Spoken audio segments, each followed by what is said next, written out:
கலாக்ஷேத்ரா இஷ்யூலையும் எடப்பாடி பீரியட்லையும் பொங்கி எழுந்த சமூக ஆர்வலர்கள், சினிமா நடிகர்கள் எத்தனை பேர் வந்து கூச்சான் களத்தில் தெரியும்ல உங்களுக்கு. யார் அவங்கெல்லாம் உங்களுக்கு நல்லா தெரியும். இன்னைக்கு அமைதிக்கான நோபல் பரிசு வாங்க வேண்டியவங்க லிஸ்ட்ல இருக்காங்க. அவங்கெல்லாம் ஆஸ்கார் அவார்டு குடுறா. ஜம்ப் ஆஸ்கார் அவார்டு குடுறா.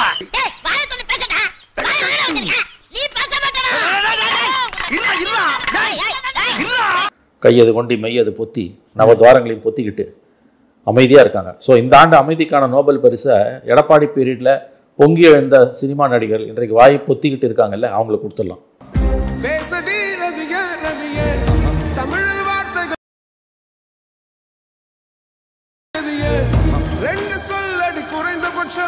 என்ன ஒரு ரெட்டை வேடம் இது. எத்தனை நடிகர்கள் வந்து அவர்களின் குரல் வழங்கி நெரிக்குதோ திமுக. அவங்க திமுக நெரிக்குதோ இல்லையோ அவங்க நெரிச்சுக்கிறாங்க தங்களை தாங்களே. எது பள்ளத்திலையா? சினிமாக்காரி நினைச்சு கனவு காணாம எந்திரிச்சு போய் டீயா போடுறா வெண்ண. அப்ப இதே எடப்பாடி பீரியட் இருந்தா பேசுவோம், இல்ல பிஜேபி கவர்மெண்டா இருந்தா பேசுவேன். பாம்பே, டெல்லினா, தமிழ்நாடுனா நவத்வாரங்களையும் பொத்திக்கிட்டு இருப்பேன். கனிமொழி எங்க போனான்றது நியாயமான கேள்விதான். அப்படியே மணிப்பூருக்கு பொங்கி எழுந்தாங்கல்ல கனிமொழி, இப்ப எங்க போனாங்க அந்த அம்மா? கனிமொழி எம்பி மணிப்பூர் விவகாரம் குறித்து பிரதமர் மோடி நாடாளுமன்றத்தில் பேச மறுப்பது ஏன் என்று கேள்வி எழுப்பினார். அம்மா தயவு செஞ்சு என்னை மன்னிச்சிருங்க. நான் பொம்பளை ரொம்ப மதிக்கிறேன். ஆனா இப்ப எனக்கு வேற வழியே இல்லம்மா. உலக மகா உத்தமி கலியுக கண்ணகி கனிமொழி எங்கிருந்தாலும் மேடைக்கு வா. மாமா இவர்கிட்ட 2 டிக்கெட் இருக்கு. இவர் கூட சினிமாக்கு போறேன். நீ வீட்டுக்கு போய் சமைச்சு வரேன். கண்ணகி இவ பொண்டாட்டி, இவ பேரு கண்ணகி. மத்தியானத்துக்குள்ள போய் இவ பேரை மாத்தி வைக்கிறேன். பச்சை வாழை மட்டையை கொடுத்தால் அதிலே சோறாக்கிறக்கூடிய அம்மா கனிமொழி அம்மா. நாங்க அக்கா தங்கச்சிங்க 4 பேரு. அத்தனை பேரும் உத்தமிங்க உத்தமி. எங்க 4 பேத்துக்கும் 4 பச்சை வாழை தண்டை கொடுங்க. இப்பவே இதே இடத்துல எரிச்சு காட்டுறங்க, எரிச்சு காட்டுறேன். நீங்க எரிச்சு காட்டுவீங்க, அவிச்சு காட்டுவீங்க. உன்னை பத்தி தெரியும். ஒரு அண்ணா யூனிவர்சிட்டி ஒரு பெண்ணு கற்பழிக்கப்பட்டிருக்கா. அதுக்கெல்லாம் வாயை எங்க வச்சிருந்தாங்களா?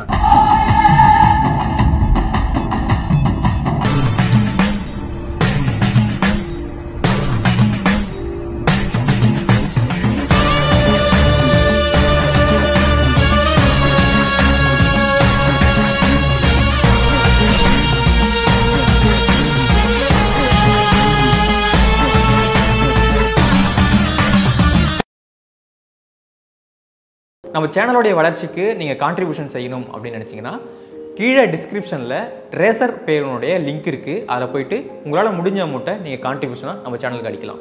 நன்றி. இது எவ்வளோ பெரிய இது வெட்கங்கட்ட மௌனம். இது இட்ஸ் a shameless silence. இது வரலாறு இவர்களை ஒருபோதும் மன்னிக்காது. மக்கள் பார்த்துக்கிட்டு இருக்காங்க இவங்களை. ஒரு போராட்டத்துக்கு அனுமதி இல்லாமல் செங்கோலையேந்தி வரான், மதுரையிலேருந்து பெண்கள் வராங்கன்னா வந்துட்டு போகிறாங்க. இதில் என்ன சமூக பாதுகாப்பு குறைய போகுது? ஏன் நீ பண்ணல? 10 வருஷம் நீங்கள் ஆடாத ஆட்டம் ஆடல. பொள்ளாச்சி விஷயத்தில் தினம் பிரச்சனை பண்ணல.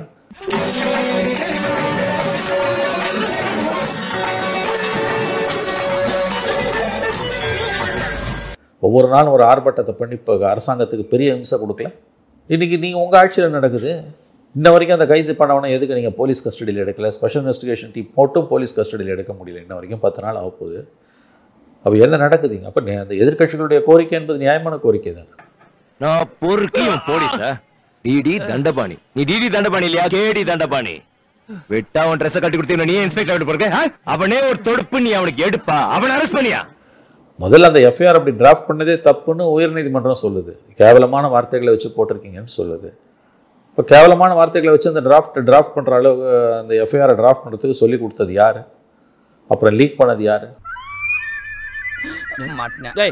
என்னடா பாக்குற? நான் திருநன்றியா?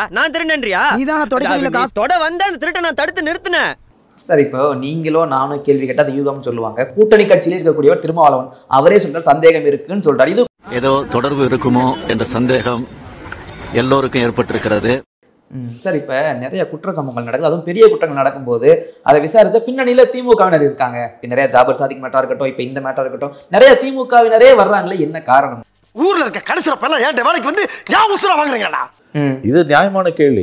எந்த பெரிய குற்ற சம்பவம் நடந்தாலும் அங்கே திமுக காரன் ஒருத்தனா 2 பேரும் இருக்கான்றது. அவர்கள் குற்றம் செய்பவர்கள் திமுகவில் சேர்ந்துட்டா தங்களுக்கான அடையாளம் கிடைத்து விடுகிறது, தங்களுக்கு ஒரு பாதுகாப்பு கிடைத்து விடுகிறது என்று எண்ணுகிறார்கள். அன்பே, இந்த பிளாக்ல இருக்கிறானா ஏன் லேபில் இருக்கிறான்னு கணக்கு. ஏன் லேபில் இருக்கிறானா சூப்பரண்ட் கூட அவன் மேலே கை வைக்கிறதுக்கு பயப்படுவான். போ.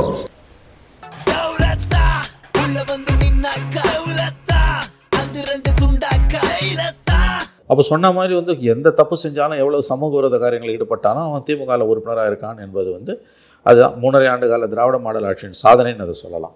பல சாதனைகளை பண்ணாங்கல்ல, அதில் இது ஒரு சாதனை. ஆப்பிரிக்காவை பார், தென்கொரியாவை பார், இதை வந்துட்டார்ல ரகுபதி, உத்தரப்பிரதேசத்தையும் பீகாரையும் ஒப்பிட்டு பார்க்க வேண்டும். இப்படிலாம் பேச ஒரு மந்திரிக்கு வெக்கமா இல்லை? உனக்கெல்லாம் மானம் சூடு சோரணை ஈனம் எதுவுமே கிடையாதா? சோறு தானே திங்கிற? இங்கே நடக்குது அட்டுனா நீ யூபியையும் பீகாரையும் பாருங்க. உங்களுக்கு தானே உங்களுக்கு தான் நாங்கள் ஓட்டு போட்டோம். ஓபியில் இருக்கவனுங்க பீகாரில் இருக்கவனுக்குமா ஓட்டு போட்டோம். திராவிட மாடலும் வாய்க்கழியே பேசுறீங்களா? அப்போ இங்கே மட்டும் எதுக்கு ஊபியை பார் பீகாரை பாருன்ற?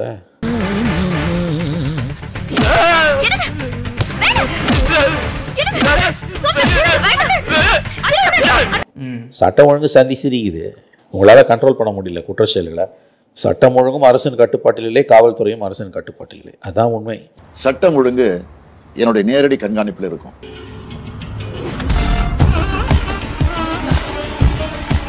சரி, இந்த அளவுக்கு குற்றம் பண்றாங்களே, உங்களுக்கு எப்படி துணிச்சல் வருது இந்த மாதிரி பண்றோம்னா? ஆளும் கட்சியோட அடைக்கலம் இருக்குதால தான். அவன் நம்மால விடு என்னடா அவசியம்? 10 வயசு பெண் குழந்தைய பாலியல் வன்புணர்வு பண்ணதில் குற்றம் சாட்டப்பட்ட பாதிக்கப்பட்ட குழந்தைய நீதி கேட்டு ஸ்டேஷனுக்கு போனால் அந்த கூலி தொழிலாளர்கள் அவங்கள நிர்வாணப்படுத்தி காவல்துறை அடிக்குது. ரத்தம் கொதிக்கல. இந்த சம்பவத்தெல்லாம் பார்க்கும்போது இது ஒரு அரசா? இது அப்படி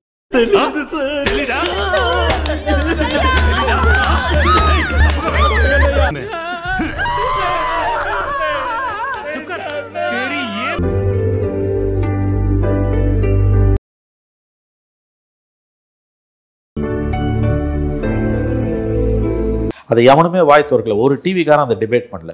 இது எவ்வளோ மானங்கட்ட மீடியா, தமிழ்நாடு மீடியா, மானங்கட்ட மீடியா, தொலைக்காட்சிகள் குறிப்பானா டிவிக்காரன் இருக்காங்க பாருங்க. அவனுக்கு மாதிரி உலகத்திலே அயோக்கியன்னு எவனும் கிடையாது. ஓப்பனாக சொல்லுவேன்.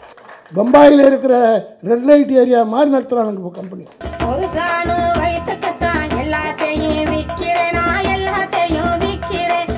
அந்த பெற்றோர் நிர்வாணப்படுத்தி அந்த காவல்துறை ஆய்வாளர் அவரும் ஒரு பெண்மணி தாக்குகிறார். அதன் பிறகு அந்த குழந்தையும் யாரு எவன் செஞ்சானோ அவன் உக்காந்துருக்கான் சேர் போட்டு. பரவாயில்ல சார், உங்க இடத்துல நான் இருந்தாலும் இப்படிதான் வந்துக்குவேன். கேவலம் நாம எல்லாம் மனுஷங்க தானே.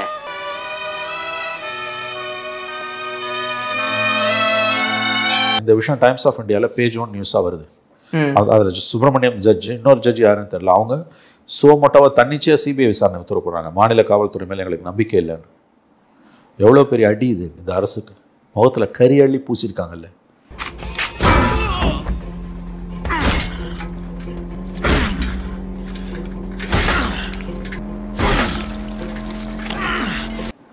இந்த இன்சிடெண்ட்டை 10 வயது பெண் குழந்தைக்கு நடந்த இன்சிடெண்ட்டை ஒரு டிவிக்காரன் விவாதத்துக்கு எடுக்கலாங்க. ஒருத்தன் எடுக்கல. தமிழ்நாடு மீடியா எந்த அளவுக்கு திமுகவோட காலடியில் உட்காந்துருக்கு, வாலாட்டிக்கிட்டு உட்காந்துருக்க நாயா உட்காந்துருக்கு, ஆட்சியாளர்கள் வீசி எறியக்கூடிய எலும்பு துண்டுகளுக்காக உட்கார்ந்துருக்குன்றதுக்கு இது ஒரு சரியான உதாரணம். நான் சொல்றது அத்தனையும் சத்தியம். ஃபேக்சுவலி இது சத்தியம்.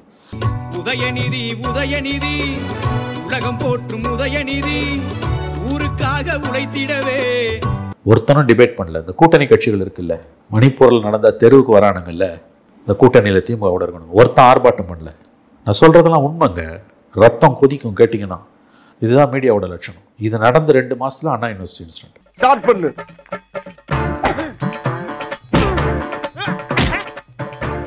இங்கிட்டு வா. அப்படியா படைக்கலடி மண்டையில மட்டும் அடிச்சிடாத, குலக்கேசல் உள்ள போயிருவேன்.